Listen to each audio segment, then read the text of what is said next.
நீங்க ஃபர்ஸ்ட் டைமா ஒரு பொண்ணா இருந்து ஒரு பொண்ணு பண்ண விஷயத்த பத்தி பேசுறதுக்கே டிஸ்கஸ்டிங்கா ஃபீல் பண்றவங்க எல்லாருக்குமே தெரியும். கேரளா கோழிக்கூடுல ஒரு பஸ்ல டிராவல் பண்ணும்போது ஒரு பொண்ணு நான் வந்து தீபக்ன்ற ஒரு மனுஷன் வந்து ராங் டச் பண்றாருன்னு சொல்லிட்டு ஒரு வீடியோ எடுத்து போட்டிருக்காங்க. நீங்க உண்மையிலே அவர் ராங் டச் பண்றதுக்கு ஃபீல் பண்ற ஒரு பர்சனா இருக்கீங்க அப்படின்னா நீங்க என்ன மாதிரி ஒரு கோவக்காரர் இருந்தீங்கன்னா செருப்பால அடிச்சு விளாசம் எல்லாத்தையும் புலத்தி விட்டுருப்பீங்க. இல்ல ஒரு சார்மலா செட்டிலான பர்சன் தான் மாணவரே கேள்வி கேட்டிருப்பீங்க.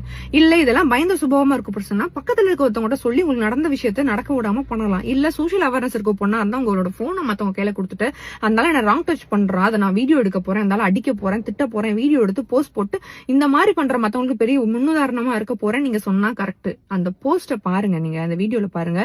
Literally she is smiling.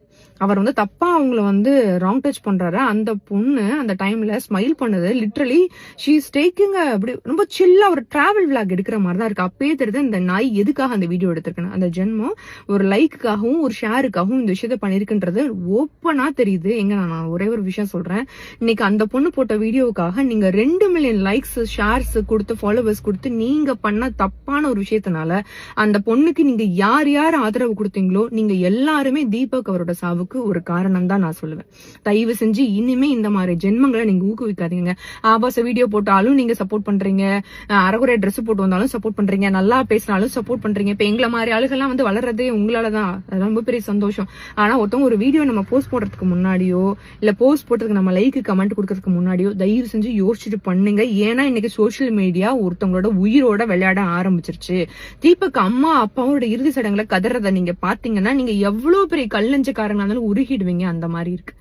உண்மையிலே ஒருத்தரோட கேரக்டர் அசாசினேட்ன்றது அவங்களுடைய உயிரை வாங்கிருச்சு. தயவு செஞ்சு ஜென்மங்களே இந்த மாதிரி ஜென்மங்களே மத்தவங்களோட உயிரோட விளையாடாதீங்க. நான் உண்மையிலே சொல்றேன், பொம்பளைகளே நீங்க எல்லாம் தைரியமான ஆளுனா அதை நீங்க வீடியோ ஆதாரத்தோட காட்டணும்னு எந்த அவசியமே கிடையாது.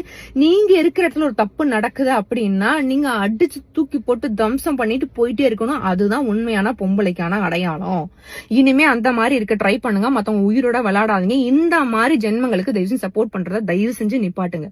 ஏன்னா ஒரு மனுஷன் இன்னைக்கு இல்ல. தயவு செஞ்சு இனிமே இந்த விஷயத்த பண்ணாதீங்க. முடிஞ்ச வரை அந்த பொண்ணுக்கு பனிஷ்மெண்ட் கிடைக்கிற வரைக்கும் இந்த வீடியோ ஷேர் பண்ணுங்க. கண்டிப்பா அந்த பொண்ணுக்கு பனிஷ்மெண்ட் கிடைச்சே ஆகணும். அந்த பொண்ணு பண்ணது சரியோ தப்போ, அந்த பொண்ணு நடந்தது சரியோ தப்போ, அந்த பொண்ணுக்கு நடந்ததும் தப்போ சரியோலாம் நம்மளுக்கு தெரியாது. பட் ஆனா the way she is treating இல்ல, அது ரொம்ப தப்பு. அதுக்கு அந்த பொண்ணுக்கு தண்டனை கிடைச்சே ஆகும். சோ இனிமே இந்த மாதிரி விஷயத்துல ரொம்ப கொஞ்சம் கேர்ஃபுல்லா இருங்க சோசியல் மீடியால. தேங்க்யூ.